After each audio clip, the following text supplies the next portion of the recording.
It is a truth, generally acknowledged, that we are all longing to escape. I escape, always, to my favourite book, Pride and Prejudice. I've read it so many times now, the words just say themselves in my head, and it's like a window opening. It's like I'm actually there. It's become a place I know so intimately. I can see that world, I can touch it. I can see Darcy. Whoa, Amanda. Now, where was I?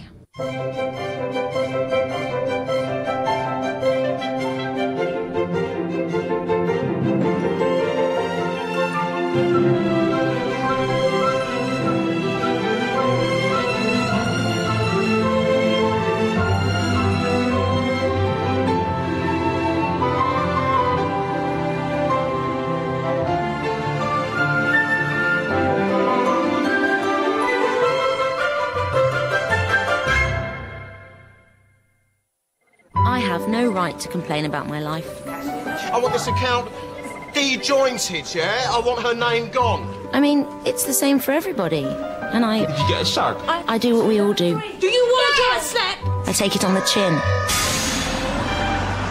And patch myself up with Jane Austen. Ah! I know I sound like this terrible loser. I mean, I do actually have a boyfriend. It's just, sometimes I'd rather stay in with Elizabeth Bennet.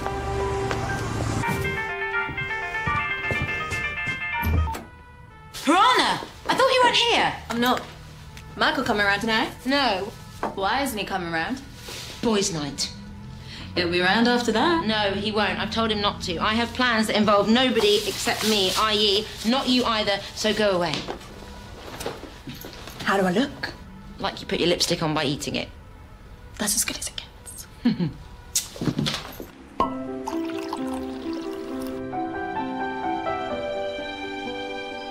You are mistaken, Mr. Darcy.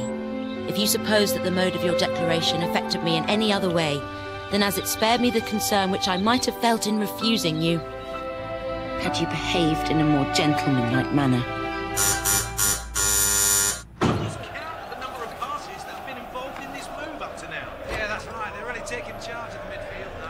I just want to read my book.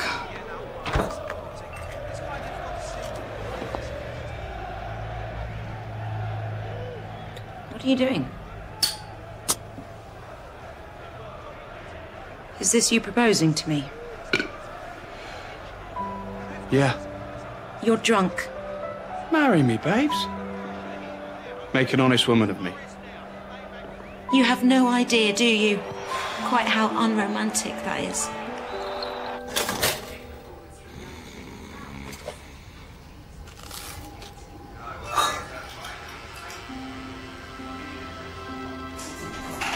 Piranha? Ow!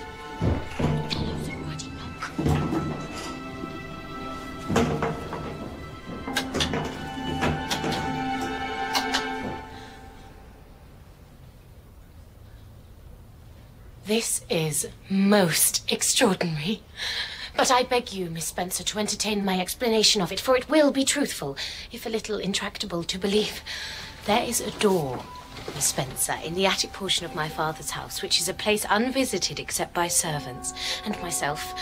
Were this door to open, which it does not, it would give upon the empty air 4 stories high, for there is no room beyond.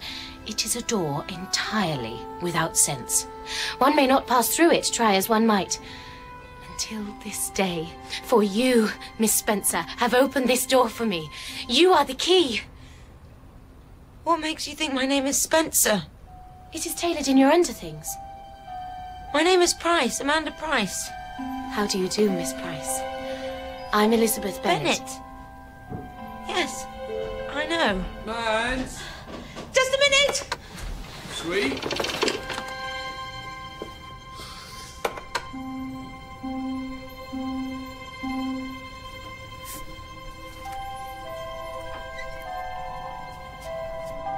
Okay, Elizabeth Bennet in my bathroom. Clearly I'm hallucinating. Why? Too much Austen? My mother would say not enough boyfriend. Right, he doesn't take drugs, he doesn't knock you about. This place is a mess. Yeah, it's called redecorating. It's what women my age do when they get divorced. It's like sex, and you can stop whenever you like for a cup of tea and a biscuit. Give me a cigarette. No. You're telling me who it is I have to marry now, is that it? I'm reminding you, Amanda, that you are what you are. If you waste your life pretending to be something else, you'll regret it. I don't trust him, Mum. Sweepy, he had it off with a waitress. 2 nights running. God, he's a man. He has appetites. I have this conversation with Piranha on a regular basis and she never gets it. I am not hung up about Darcy. I do not sit at home with the pause button and Colin Firth in clingy pants, okay? I love the love story. I love Elizabeth. I love the manners and the language and the courtesy. It's become part of who I am and what I want. I'm saying, Mum, that I have standards. Well, you have standards, Pet. I hope they help you on with your coat when you're 70.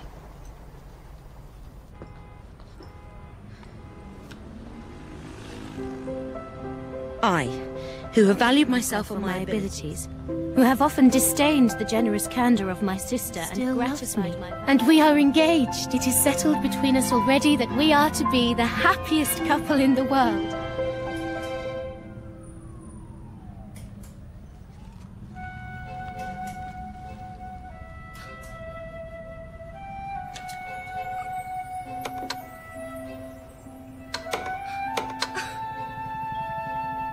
Is this not astonishing? Were such a thing at my disposal, I should do little else but toy with it all day. Miss Bennet, I think I may be having a nervous breakdown. You see, I am a real person, and you are a pretend person. You are the creation of Jane Austen. I'm not acquainted with this person. You are a character in a book. This one, written by her 200 years ago. It grieves me, Miss Price, that I must presume to dispute with you. I have my fleshly envelope. As you yours. Tell me something I couldn't possibly know. Please, a piece of information that simply doesn't exist in my brain. Just do it. Leatherfield Park is let. No, I know that. But you cannot. The news was fetched only this morning. I have told no one but Lady Ambrosia. I know about Mr. Darcy everything. But you don't. You haven't met him yet. Okay, something else, please. The part of Russian America that most intrudes into the Arctic Sea is called Point Barrow. I've never heard of Russian America. It occupies the northernmost territory in the west of the Americas. Well, that's Alaska. I've never heard of Alaska. Show me the door, Miss Bennet. That's not a door. I mean, it could have been a door, but look, it's part of the wall. It's got all the pipe stuff behind there. The plumbing. Yet it is the way I entered.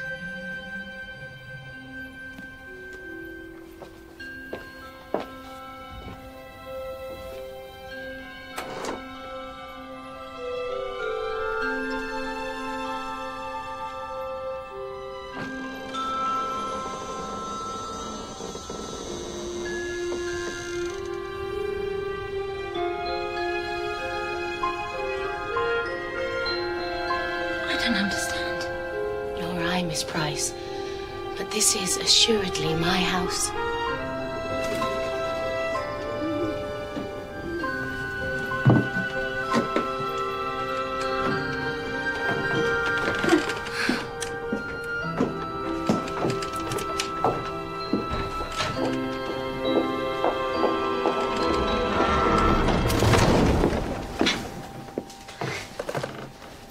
Sorry, miss, but are you dining tonight?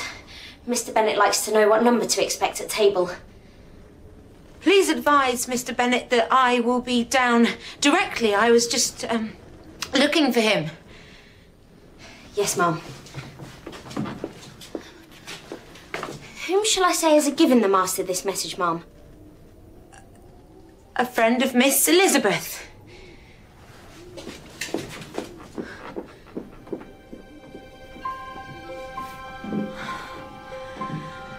Okay, this is seriously weird and I want to go home.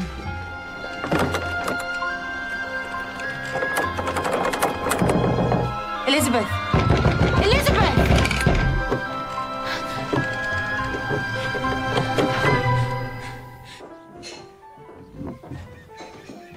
I've said, Mamma, that if I am to be received at Netherfield, I shall dress myself in silk. And both running trousers, so I shall. Lydia, as your father has signally declined to call on Mr. Bingley, the notion of such an excursion is entirely fanciful.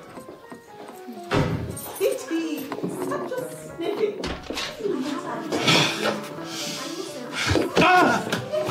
Split a windpipe. I mean, good heavens, forgive me, but the noise in this palace of lunacy is more than a reading man can bear. So you are Elizabeth's friend? Yes, Amanda Price, sir. How marvellous to have the society of ladies who are not promiscuous with speech. Allow me to introduce myself across the wasteland of the servants' stairs. I am Elizabeth's father, Claude Bennett. Claude? You're kidding. Doubtless it exposed me to some comments around the font, but it was the name my parents chose.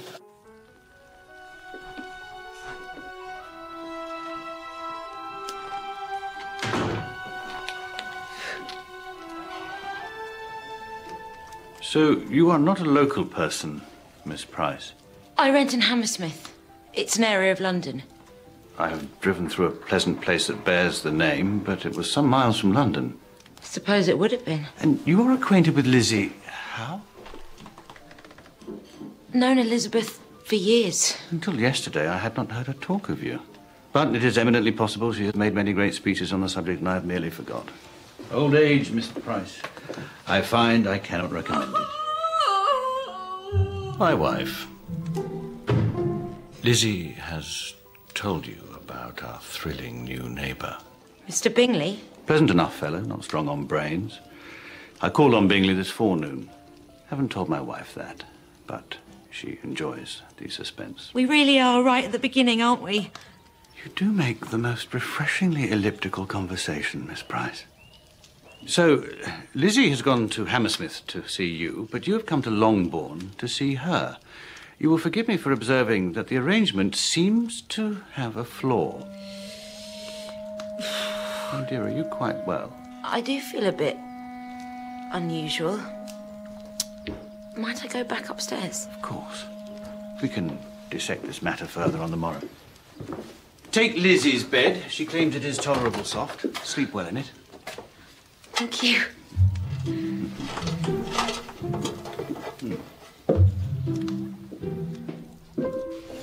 Well, I call it perverse. Mr. Bingham's been in residence a week.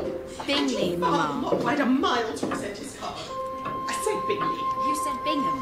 If you persist in contradicting me, Lydia, you will go to your room. Willingly. I'm as like to meet a husband there as anywhere else in this house. Lydia, sit down at once. Mr. Bennet. Oh, am I here?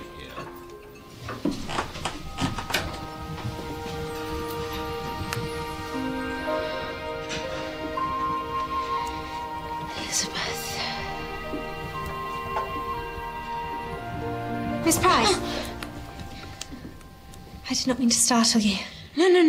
It's, Papa sent us to see that you knew Lizzie's room, but clearly... Yes. Thank you. You're Kitty, aren't you? And you're Mary. I've read so much about you, I feel I know you. Read? Heard. Talking to Elizabeth, who is my friend. Is there anything we can get you, Miss Price? A dish of faggots? All right for faggots, thank you. I think I'll just go to sleep. Right.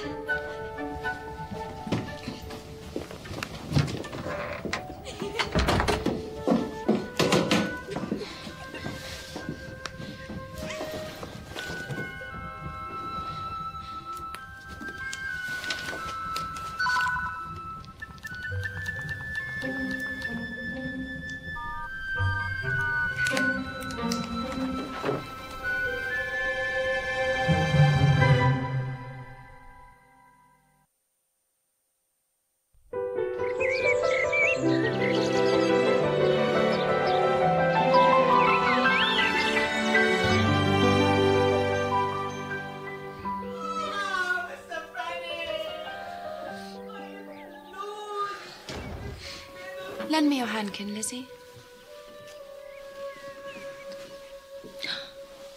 Oh, you're Miss Price of Hammersmith. Yes. I thought you felt funny. Well, I often get into bed with Lizzie in the night. She strokes my back when it's time to wake. Oh, I'm Lydia, by the way. I know. What preparation do you use for your hair? It's most pungent. Okay. Look, I've had enough of this. What's the deal here? Are we live on cable or something? Is this like the Jim Carrey thing, but period? Where are the cameras? Oh, come on! What are you after, guys? A bit of girl-on-girl action under the covers? What do I have to do to get out of here? Snugger? Show you my pubes? What have you done to yourself?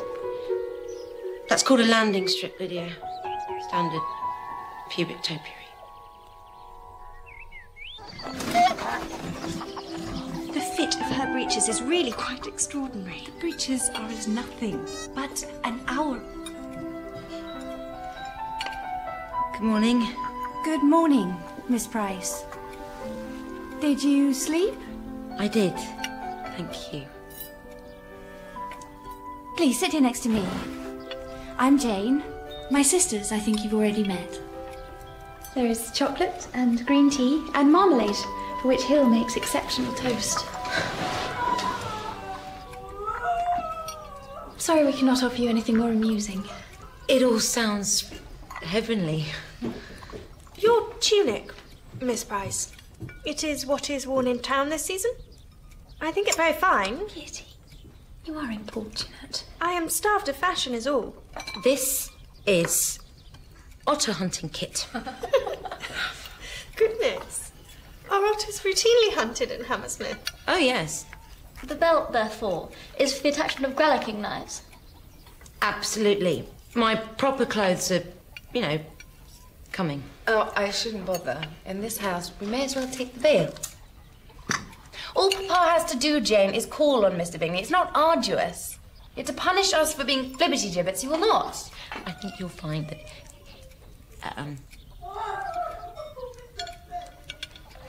My mother, Miss Price, is a little indisposed this morning. I'm sorry to hear that. She suffers from her nerves. Yes. Have you met my mother? I've yet to have that pleasure. Who is that? He sits as horse well. I'll tell you exactly who that is. Oh, Mr. Bingley. It is unutterably kind of you to call. Common courtesy, madam. Neighbours, so forth. Oh, my God. Ah, Bingley. Welcome, sir, to the asylum. What, finished already? You have devoured Rousseau apace. Find him eminently You digestible. gentlemen are acquainted. We've known each other, hours. We lend each other books. It is practically a marriage. That's Mrs. Bennet. You did not say, Mr. Bennet. I lacked the opportunity. Mr. Bingley. And yes, he's looking at Jane. Bingley, you've words to say in this house. Speak 'em up sharp. Now, let us sort the sheep from the goats. My daughters Jane, Mary, Kitty, Lydia. Elizabeth, the very goatiest, is not here. In her stead, we have Miss Amanda Price.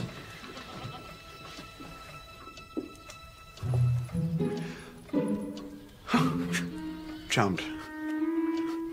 Charmed. Miss Price is of Hammersmith. Really?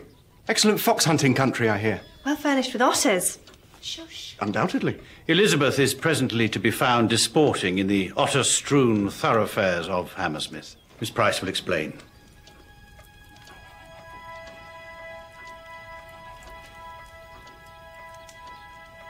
Lizzie's gone to my place. She's, as it were, trying to write a book. A novel. She's tried to write it here, but she finds the life of the house distracting. My place, it seemed logical that she should dig in there for a day or two, get something down on paper. She intimated to me she would be gone for weeks. Did she? Well... Anyway, we've done a sort of swap. She's there, and I'm, here. But why, Mr. Bennet, at such a time like this, with... Lizzie begs your forgiveness for not explaining these plans more thoroughly. I think she wanted it to be a, you know, surprise. I call it a marvellous idea. Right in. All in favour of that. Mr. Bingley, are you at all disposed to join the dancing tomorrow night at the Assembly Rooms? Royally disposed, Mrs. Bennet. I've summoned hordes of friends from London. We should be quite a party. He means Darcy. One that could only be enhanced should you consent to join it. All of you. Too kind, sir, but I must beg to be excused. Large gatherings of society bring me out in hives, as do small gatherings. Stop looking at me, Bingley. Look at Jane. It is a pity that Miss Price's portmanteau has failed to appear. We must endeavour to furnish her with clothes that are a little less provoking of attention. So exciting. Lizzie made this for herself. It's lovely. What are you thinking, Miss Bennet? I'm thinking how pretty you shall be for Mr. Bingley tomorrow. Never mind the Bingley, bring on the Darcy. He's the one we want to see. You know this gentleman to be part of Mr. Bingley's party? I'm guessing. Out loud, terrible habit. I must say, Mr. Bingley seemed a very nice man. I mean, he'd be a good person to marry. I'd quite like to clean my teeth. Is that possible? Of course. The instruments are ready before you. See, I brought birch twigs, powdered salt, and a fresh block of chalk. Right, thank you. Splendid.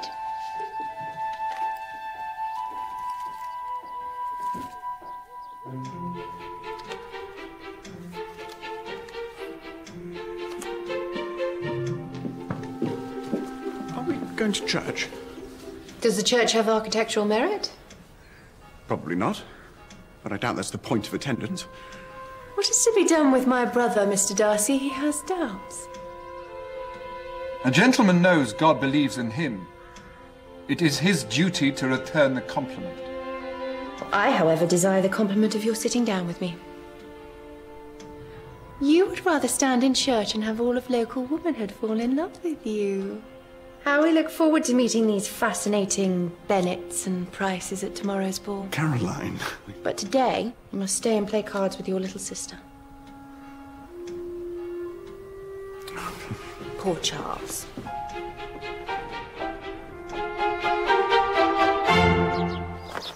you have a salter, Miss Price? Is that like a picnic thing for seasoning sandwiches? More for the recitation of psalms. Not on me. How kind.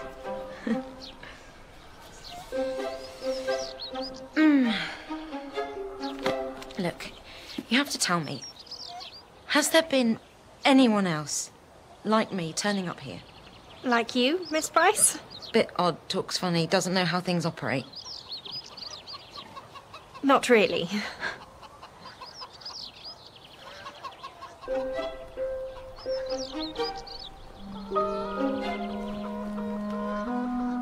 I thought for a minute you were wearing contact lenses. How do you get those ringlets? By the application of hot irons. I'd be delighted to arrange yours if you'd let me. No. I may be losing grip on reality, but I'm still in control of my hair. Ow! Sorry. Just checking. What's a sandwich? Mr. Collins is a parson. Our father's cousin. He owns us. Longbourn is entailed to him. Were Papa to die, Mr. Collins could put us out like that. Therefore must we marry, to be forearmed against the worst. I should have thought Lizzie might have told you about Mr. Collins. She talks of little else, that fat old sow Ambrosia. We've never actually met him, of course. Might be tremendously handsome. Wouldn't get your hopes up. Do you expect to receive an offer of marriage, Miss Price? Matter of fact, I just had one. No. What reply did you make? I turned him down. or I didn't believe he loved me.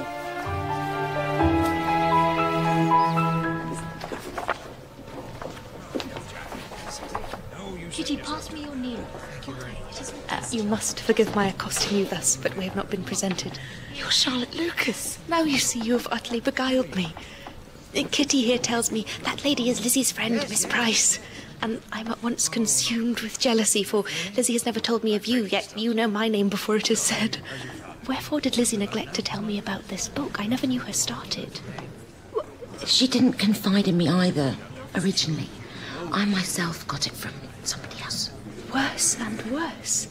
Wicked Lizzie offends us both. Who told you of the book? Lady Ambrosia. How characteristically eccentric of our friend to have confided in her. But odder still for Ambrosia to have discussed it with you. Lady Ambrosia is, after all, a corpulent female pig. What sort of trick is this, Miss Lucas? What sort of trick are you, Miss Price?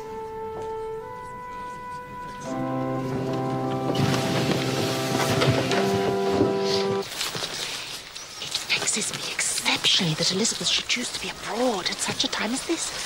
And Hammersmith, Mr. Bennet, is Hammersmith a likely sort of place? I was not aware it was abroad, my dear, but I salute your superior command of geography.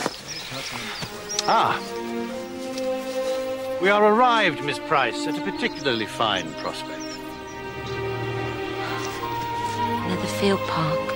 According to disposition, one can marvel at the delicate masonry of the windows, or thrill to the wealth of the tenant. I learn in church from Mrs. Lucas that chiefest among Mr. Bingley's guests is Mr. Fitzwilliam Darcy of Pemberley. I have attended the disclosure with the reverence befitting all your utterances, my dear. Now kindly explain it to me. Darcy, Pemberley, with 10,000 a year. My joy, accordingly, is unconfined. Jane, it appears you must now marry Mr. Darcy instead of Mr. Bingley. It's not presently my plan, sir, to marry either gentleman. No, but it is your mother's, so choose your hymns. What say you, Miss Price? Shall Jane be wedded to this Mr. Darcy? Kitty, you are overstimulated. But Miss Price is quite Delphic, Mother. She prefigures all. I have no idea.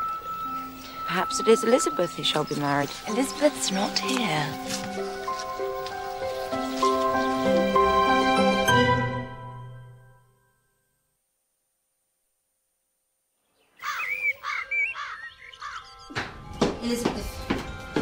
Elizabeth, I am not you. You should be here. There's going to be a ball. At the ball, you meet Darcy. You have to meet Darcy. Do you understand? You have to meet him, Elizabeth. It's what happens.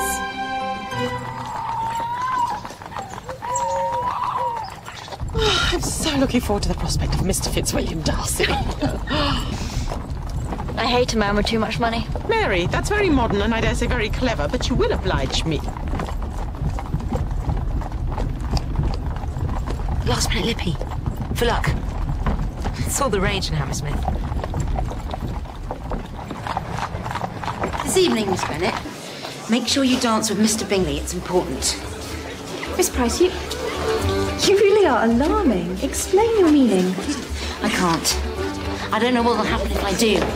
I'm just saying, tonight is supposed to be fun. To have a lovely time with Bingley. Let's get to work.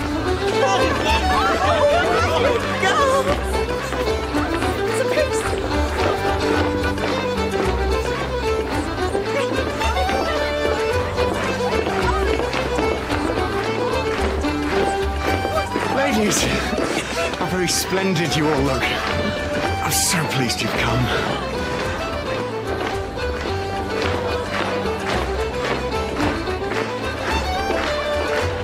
Will you excuse me, Mr. Bingley?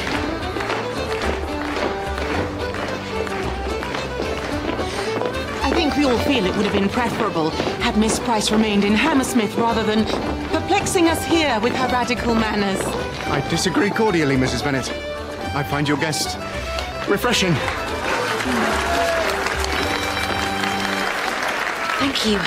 What is this, wine? Punch, madam. No, don't go away.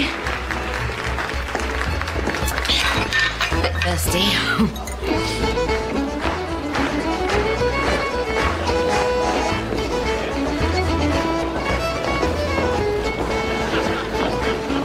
Miss Price, allow me to introduce Miss Bingley. How do you do? I am not joking, which must be counted in one's favour. You're Charles's sister. One cannot deny the accusation, however unused to being defined in terms of one's brother. No accusation, Caroline. Your brother's a gentleman. Miss, Lucas. Lucas tells me you are come up from town, Miss Price. Hammersmith. Oh. Miss Price, you are quite flushed. Another refreshing glass, perhaps?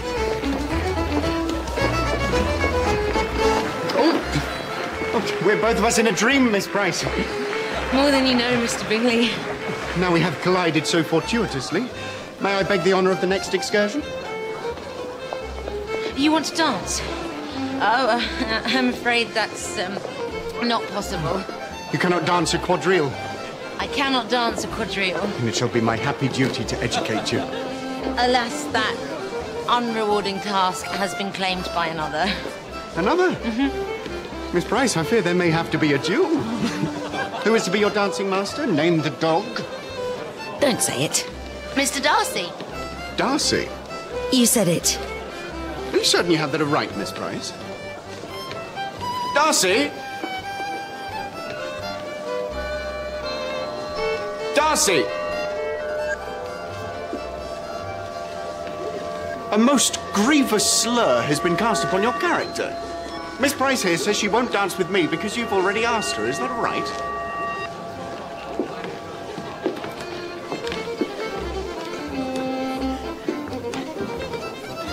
Yes. Yes? What fresh lunacy is this, sir? You've never lifted a hoof to dance in your life. Until this evening, I'd not had the honour of being acquainted with Miss Price.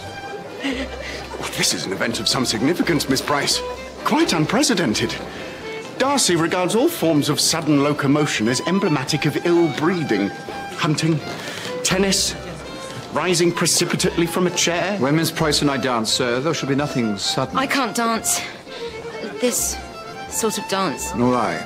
Together we shall make a shambles. But we shall do it with such authority that everyone will stare at us to learn the step. Madam?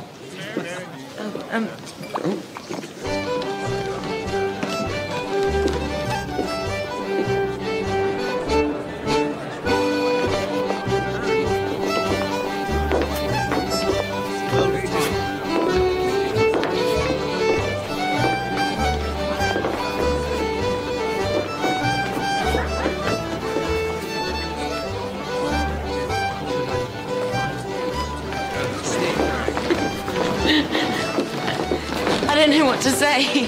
Fortunately, we're obliged only to dance.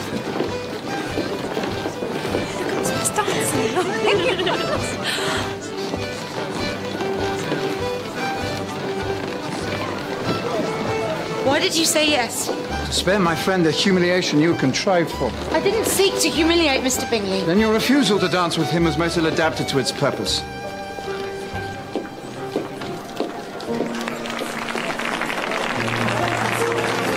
I'm drunk. I need a fag. I've got one fag.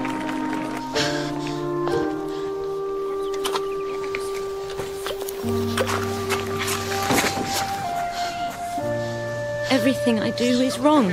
Everything. Please, God, I want to go home. You even breathe fire.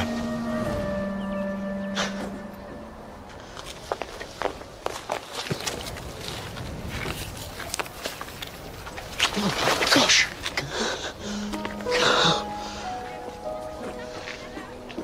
Miss Price, Mr. Bingley, how can I begin? you and I, we come from very different worlds. More different than you could possibly imagine. Miss Price, In my world, Mr. Bingley, all I ever do is dream about the loveliness of your world. The stately, elegant rituals and pace of courtship, of love-making, as you call it, under the gaze of chaperones, of happiness against all odds, and marriage. Here I am. I talk to you for 2 minutes. I kiss you, and you... So I'm a little disappointed in myself, Mr. Bingley. I feel like those guys who discovered that Stone Age tribe and gave them the common cold. Wiped them out. Miss Price, go. No doubt, Miss Bingley, you and your brother find these young provincial gentlemen lacking in metropolitan refinement. Oh, the young gentlemen we find the acme of particularity and taste. It is the ladies of the country whose crassness is unparalleled. As the mother of many daughters, you must find it wearying to have to lead by example in this field. I do, Miss Bingley. I do.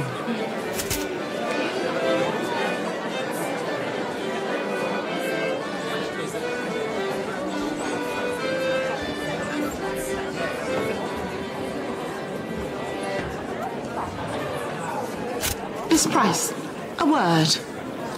According to the laws of Christian hospitality, Miss Price, I may not turn you out of my house. Instead, I shall favour you with a warning. I do not know how a person like you comes to be so friend-like with Elizabeth. I fear your influence on her. But as to my other daughters who remain in my care, hear this. Do not obstruct them. I promise you, Mrs. It is not necessary for you to speak. Just listen. Do not obstruct any one of them in her quest for a propitious marriage. For if you do, and my estate is lost because of it, something may come over you, Miss Price, like a thief in the night, which may not be quite so agreeable. Well, you're a real ball breaker. Sorry, you don't know what that means. I understand the sense of your speech well enough, Miss Price. Do you understand why?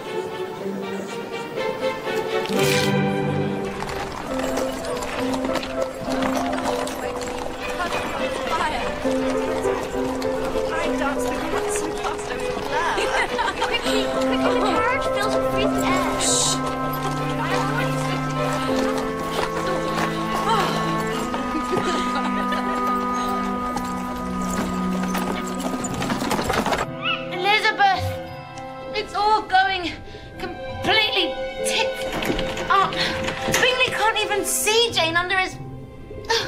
Elizabeth, open this door!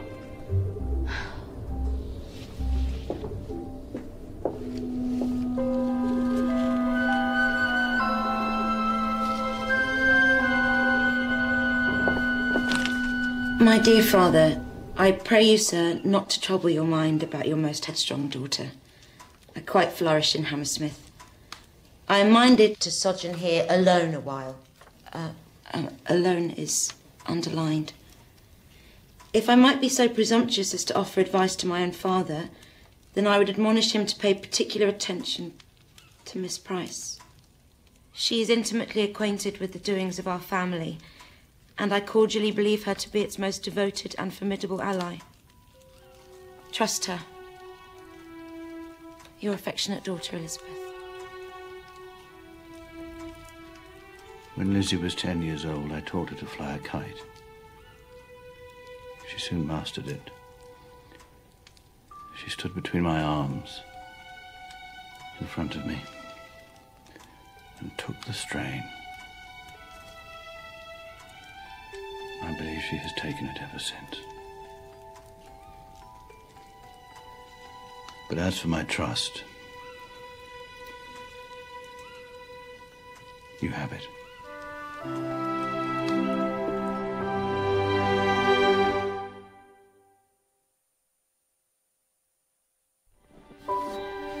A rare thing, Miss Price, but Kitty was quite right.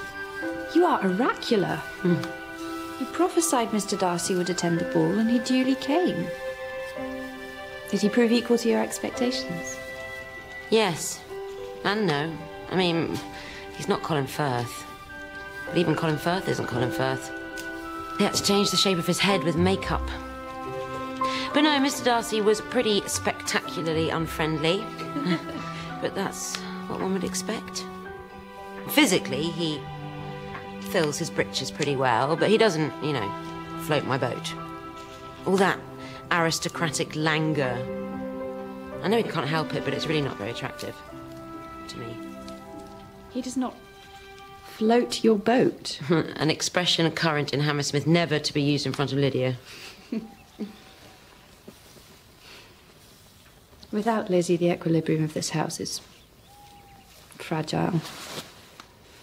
It is fruitless to pretend otherwise.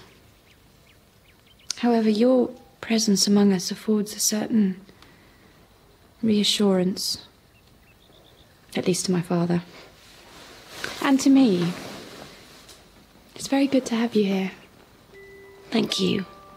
I'm glad I can be of service to you while I'm here. It's not service, Miss Price. It is friendship. Yes.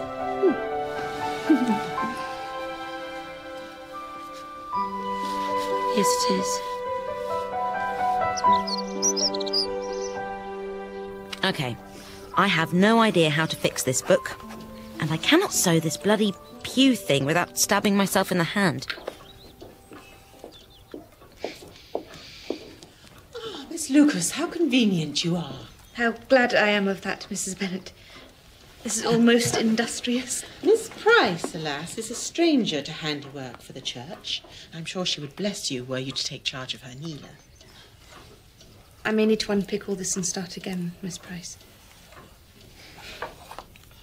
Elizabeth sends news? She writes to her father. Not to me. She clearly intends to stay in Hammersmith. Indefinitely. And how long do you plan to stay here, Miss Price? I intend to trespass on the hospitality of this household for not much more time. I hope you stay forever. Church has had enough from me for today. Let us have tea.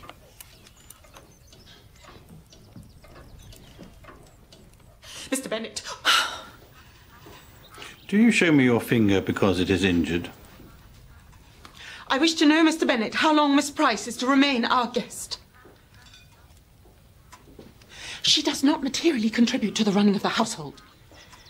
She is unkempt and indelicate, and not at all couth. She is upsetting the servants with all manner of improper remarks. Elizabeth, in the book, your mother sends Jane to Netherfield on a horse in the rain. She gets a cold and has to stay the night, and that's how Bingley falls in love with her. But it's not happening. Nothing's happening the way it should. Right, I will do my best. Okay? For Jane. Mr. Bingley instructed you to invite me to visit him. Some men just find it hard to speak their love, except through an intermediary. It's not uncommon. You must go. If I set off for Netherfield, Miss Price, it shall surely pour with rain. Look at the sky. The rain will be torrential, and you will get very wet. This is all how it should be. Trust me. Where does my sister go? Netherfield. But there is to be heavy rain. She'll be soaked to the bone and catch the grip. But this is terrible. The infection goes straight to her chest always. The last time she contracted it... Oh, foolish girl, she does not know. Doesn't know Mama. what? How close she was to death. Mama!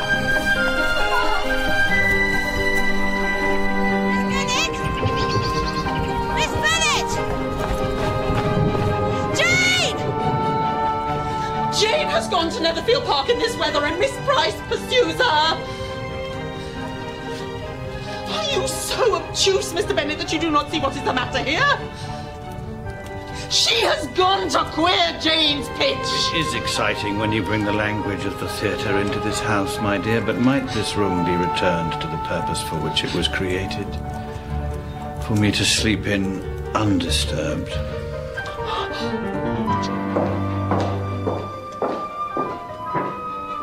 The weather today is uncongenial.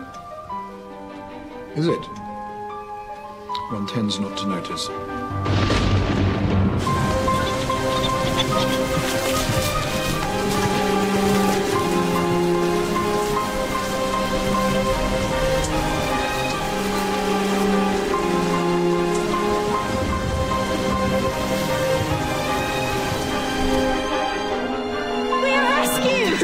the pleasure. Captain Wickham. Allow me to introduce Mr. Collins. He's only been here one night, and he's proposed.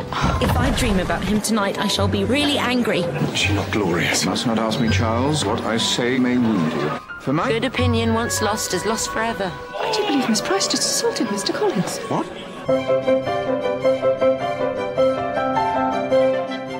Well, at 10:35 tonight, get lost behind the scenes of Soccer Aid. Well, next over on ITV3, another author profiled as Colin Dexter Week continues with more from his creation, Inspector Morse. And over on ITV4, another classic. Clint Eastwood returns as Dirty Harry in The Enforcer.